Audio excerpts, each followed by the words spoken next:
Back again, part 6. Not a whole lot got done so far, other than moving stuff around, and got the counter shafts out and the rest of the gear train apart. Got it down in there. I broke freaking tang on one of the counter shafts, and I'll have to buy new shafts. But they're like $100. More money I don't want to spend, but it is what it is. Got my helper. So what we're going to do today, and I already did this, kind of rushed through it a little bit, but we're going to be miking the cylinders. We are measuring for out of round, measuring for overbore, measuring for taper. Like I said, I've already ran through it once, just kind of screwing around, and I didn't see anything obvious. But I'll go ahead and show you how I do it. So what we're looking at here is a 4-inch dial caliper set to the bore of this motor. The 2-liter motors have an 82.5 millimeter bore. That equates to 3.248 inches. So we have this set to 3.248 inches. You can see, maybe, yep. Each one of those gradient marks between from 0 to 1, they're 25 thousandths apiece. So starting at 0, you have 3-inch, then you have 3.1, 3.2, and you can see we're almost at 3.2.5. If that 0 were down there, it would be 3.250. So we backed it off 2, so we're at 3.248. The reason we're doing this is so we can set the bore gauge. This goes down the cylinder. This moves in and out, which moves your dial indicator 5/10 thousandths at a time. So what we have the 3.2 inch stem and a 1/1000th shim behind it, which gives us the range of measurement between not really sure exactly where that was zero out. I imagine 3.2, but then you have to preload this, which is where you're setting your zero. It's kind of tricky to explain this with words and even a video without just showing you. But you have anywhere from 3.2 and 3.3 inch of measurement, which is perfect because that's what we're measuring. We're measuring 3.248 right in the middle. So I have this set up to where when this is on 0, come on, sorry. So when this is on 0, the distance between those pegs is 3.248. So you watch the needle, I'm pushing in. So remember, if the needle goes back the other way, we're overbore. We want it at 0. If it goes back the other way, that means it's larger. If it goes past 0, which it won't, I've already checked, it actually is smaller. But that's just a good tool to have, good little kit to have.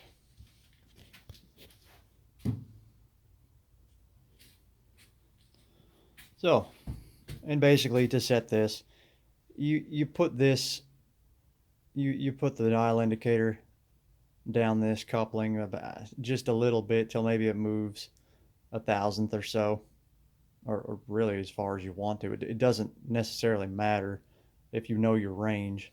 Maybe you get the needle to sweep once and then lock it in, because what you have to do is put this in between there and put 0 where the needle stops when you're at your dwell point. You have to kind of manually move this to 0. It's a little tricky. But you have to match this up to where when this is it, when your needle's on 0, you're at your measurement, 3.248. So basically you can see dial calipers here. It's locked in. I've already set this up, so I kind of want to show you the point of it, what happens as you're setting it up and what you have to do to set one of these up. And there's little tricks along the way. Sometimes it's easier just to lay everything down.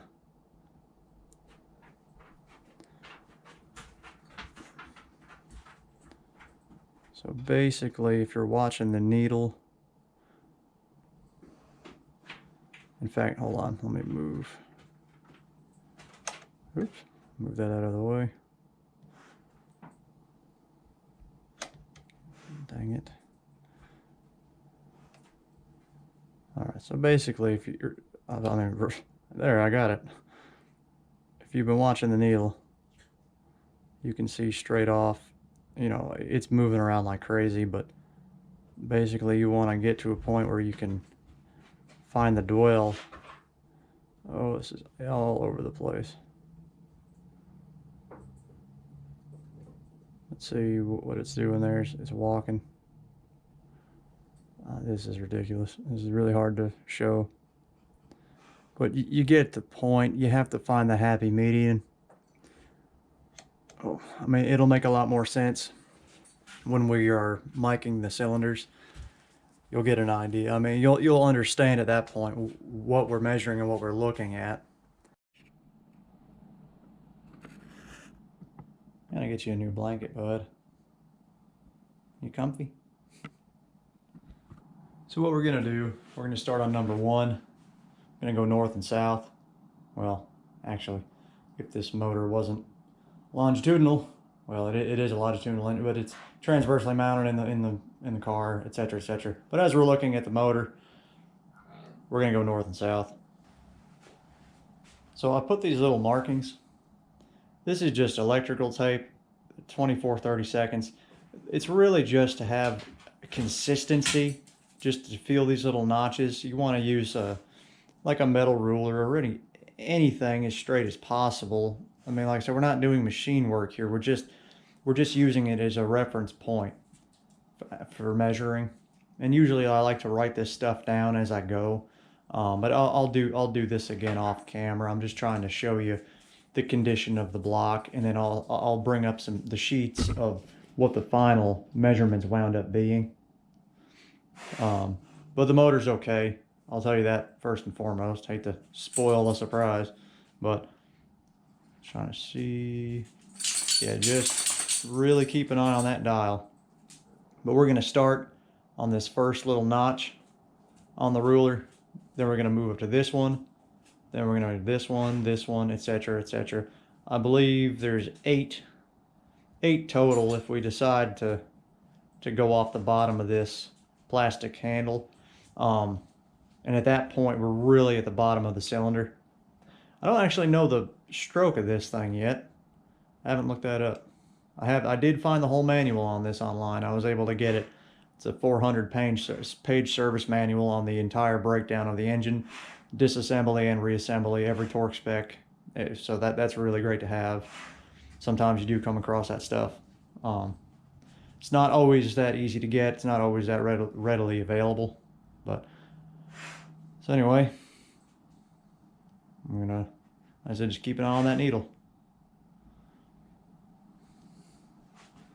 And there are some engines where the bore is so deep. I mean, you'll be at the top of the deck. Will be up here by the time you're done. So go ahead and put this in. Preload. All right. A ruler. So right now we're about on that first mark.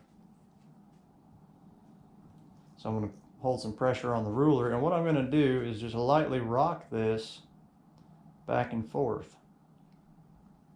So what we're looking at, what we're looking for is the dwell of the needle. Now, bear with me. If you look at the dwell of the needle and where it starts to come back, that's basically telling you once you're at the peak of that dwell that you're perfectly horizontal in the cylinder. You know, because you're over, under, and over again. So, and that, remember, each mark is 5 10,000ths, so half a thousandth, basically. And you will notice something a little different. Like I said, at the very, very top, the very, very top of the combustion chamber, we're about barely 3/4 of an inch. Let's see, I've dropped down a little bit. We're about barely 3/4 of an inch right here. We're about half an inch into the cylinder. Right here is about half an inch down the cylinder. And we're at 3.249. Because remember, each little gradient is 5 10,000ths. So let's move it down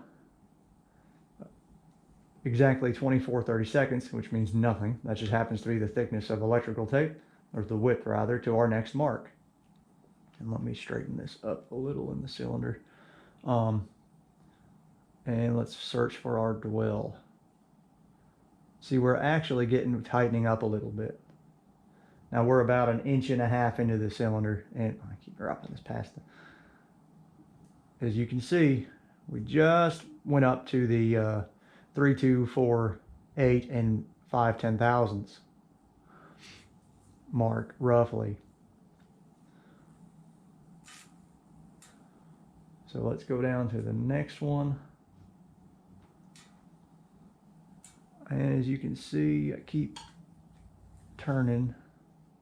The instrument here does have a self-centering device. There's 2 little wheels on it. So right there, about 2 inches into the cylinder, you see it goes up to 0, which means it's perfect. So we have just a slight taper north and south. We're only 2 inches in. And honestly, that's not, again, I meant to say this earlier. This block has not been honed out yet. I do have a flex hone that should be here any day, a 400 grit. And we're going to take these measurements before and after. So let's move this again. As you can see, we're still at 0. Move it again to the next mark, just as a reference. See, we're still at 0. It's normal to see taper like that. There's a freaking wasp flying around. Again, I really don't know how far down we are in the bore. We're almost to the, in fact, if I go past this, if I go to the next notch on the electrical tape, we're going to be past the, we're going to be out of the bore. But I mean, you can see all the way down the cylinder north and south on number 1. It's fine. It's nothing to worry about as far as it being excessive. That taper is perfectly normal. It's very well within spec. And again, I have not actually honed this out. I haven't even really cleaned any of this.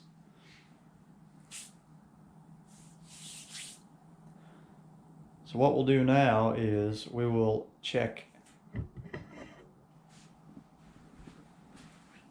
Let's see here.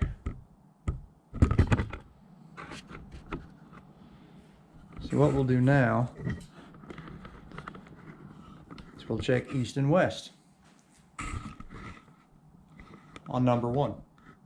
Like I said, we had about 249, 2485. That wasp is about to kill me, or vice versa. North and south on the first couple measurements. It's nothing drastic. It's nothing I'd worry about. I put engines together with slightly larger, what would you call, linear taper, where it's much more gradual. But I mean, you're talking up to a 2,000ths difference from the top and bottom, and may be arguable on there. I'm sure there's a rule somewhere. I'm just not that versed in that right at the moment. But I have not had any problems. All right, let me check the screen, and I'm just a little too high. So again, we're about barely half an inch into the cylinder on number 1, east and west. And if I remember, this was the one that had some taper. No. Now, look at that needle. Look at the dwell of the needle.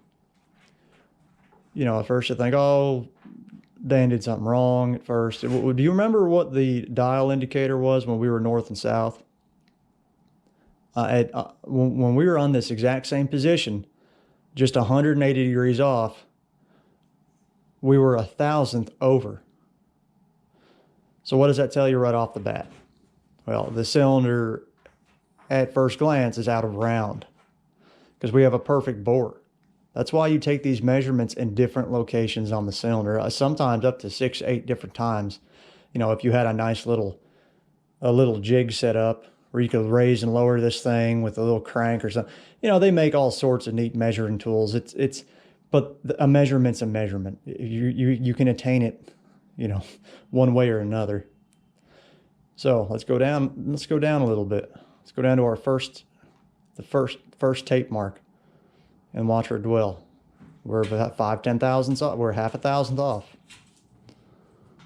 I keep saying 5/10. I guess it is 5/10 thousandths because that's what it's measuring. But I'll make it easier. We're half of a thousandth over, about 1.5 inches into the bore. So now move down about 2 inches. Watch our dwell, and now we're back at 249. Now here's the odd thing, and this is why you need to write this down because I've already forgotten what the other measurement was. I want to say that by the time we were about this deep into the cylinder, we were back at 0. We were back at 3.248. You might have to go back and look and write this down along with me if you want to. So, you know, at first you're thinking, oh, the cylinder's out of round, but now it's out of round transversely. Like in 2 different areas, it's out of round. But that's not, again, I have not cleaned this block. A flex hone is going to take those little high spots down. It's going to smooth everything out. That's why they make them.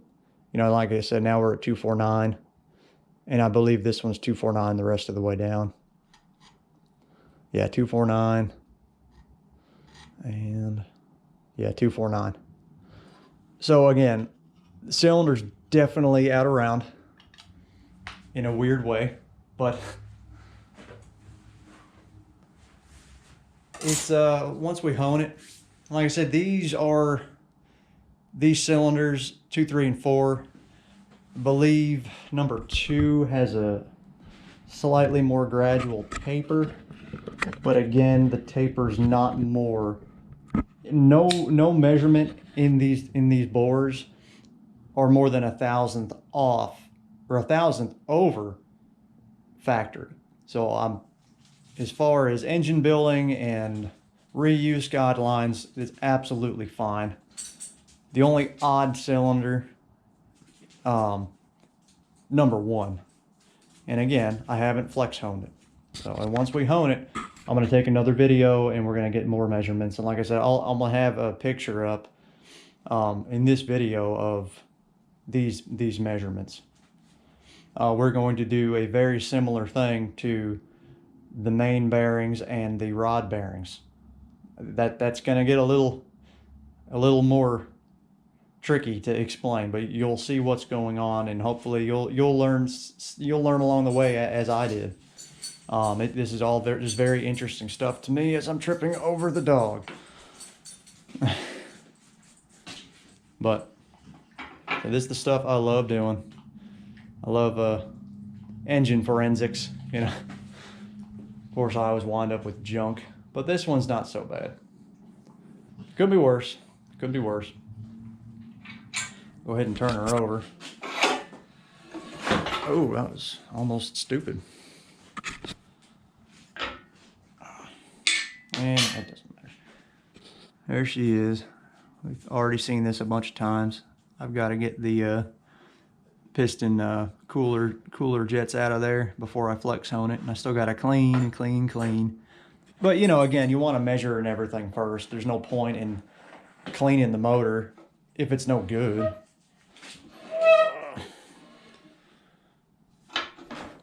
Where's that dang thing? Watch out, bub. You know, there's really no point in even running the flex hone before you do want to take preliminary measurements, because you know you're just you're wearing out your hone for no freaking reason. Fixed. Anyway, kind of running out of stuff to say here. Hopefully y'all get the point of this. I mean, it's pretty easy just to watch a needle. If you know what the bore is, and 0 is the bore, it's pretty easy to figure out how out or round a cylinder is. Right, bud?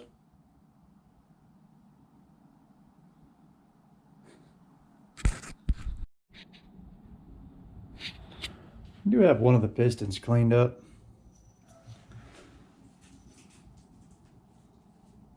Kind of see the difference between a lighting's not so good, between a dirty one and a clean one, obviously. So just with a brass brush and purple power. Purple power and aluminum are not the best friends, so you always want to rinse off anything aluminum. It's very caustic. You just rinse it off with water and then air dry it, or just spray it down with some WD-40. But